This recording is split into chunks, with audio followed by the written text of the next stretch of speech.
एक छोटे से गांव में राजू और पप्पू नाम के दो जिगरी दोस्त रहते थे। दोनों की दोस्ती इतनी पक्की थी कि गांव वाले उन्हें राप्पू कहकर बुलाते थे।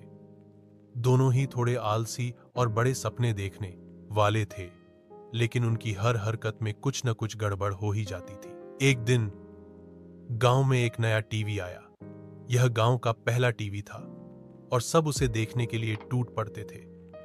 राजू और पप्पू भी टीवी देखने के शौकीन थे, लेकिन टीवी सिर्फ शाम को 1 घंटे के लिए चलता था और उस पर भी सिर्फ पुराने गाने और खेती बाड़ी के कार्यक्रम आते थे।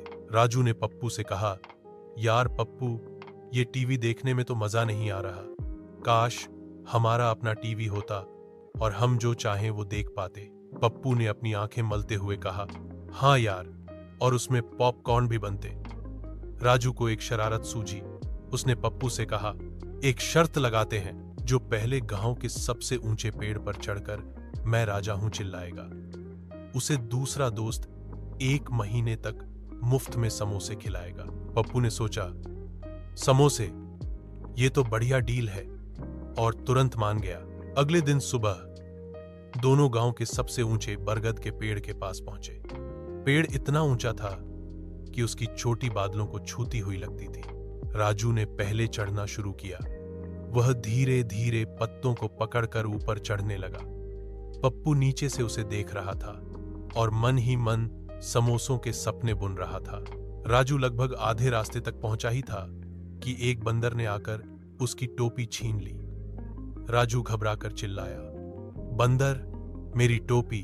बंदर टोपी लेकर और ऊपर चढ़ गया। राजू को अपनी टोपी बहुत प्यारी थी, इसलिए वह बंदर के पीछे पीछे और ऊपर चढ़ने लगा। पप्पू नीचे से हंस रहा था।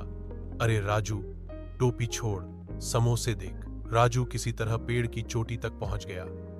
वह हांफते हुए बोला, पप्पू, मैं राजा हूं। तभी बंदर ने राजू की टोपी उसके सिर पर फेंक दी और एक केला छीनकर भाग गया। राजू ने देखा कि वह पेड़ की चोटी पर अकेला खड़ा है और नीचे पप्पू हंस कर लौटपोट हो रहा है। राजू नीचे उतरा और पप्पू से बोला, यार ये क्या था, मेरी टोपी भी गई और केला भी। पप्पू ने हंसते हुए कहा, पर शर्त तू जीत गया राजा, अब 1 महीने तक समोसे खिलाना मेरा काम। राजू ने सिर खुजाया, हाँ, लेकिन इस शर्त में मेरा नुकसान ज्यादा हुआ है। कुछ दिनों बाद पप्पू ने एक और शर्त रखी। राजू, जो पहले गांव के कुएं में से सबसे बड़ा पत्थर निकालेगा, उसे दूसरा दोस्त 1 महीने तक मुफ्त में चाय पिलाएगा। राजू ने सोचा, चाय, ये तो समोसों से भी बढ़िया है, और तुरंत तैयार हो गया। दोनों कुएं के पास पहुंचे। कुआं बहुत गहरा था और उसमें बड़े बड़े पत्थर पड़े थे। पप्पू ने पहले कोशिश की। उसने एक रस्सी ली और उसे पत्थर से बांधने की कोशिश करने लगा, लेकिन पत्थर इतना भारी था कि वह हिल भी नहीं रहा था। राजू ने पप्पू को देखा और सोचा, यह तो मुश्किल काम है। तभी उसे एक तरकीब सूझी। वह गांव के बच्चों के पास गया और उनसे कहा, जो कोई इस कुएं से सबसे बड़ा पत्थर निकालने में मेरी मदद करेगा, उसे मैं एक एक लड्डू दूंगा। बच्चे लड्डू के नाम पर तुरंत तैयार हो गए। सबने मिलकर रस्सी पकड़ी और जोर लगाना शुरू किया।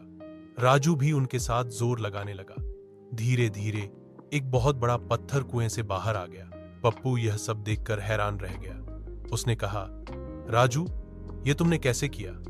राजू ने मुस्कुराते हुए कहा, दिमाग से मेरे दोस्त। अब 1 महीने तक मुफ्त की चाय पीने के लिए तैयार हो जा। पप्पू ने सिर पीट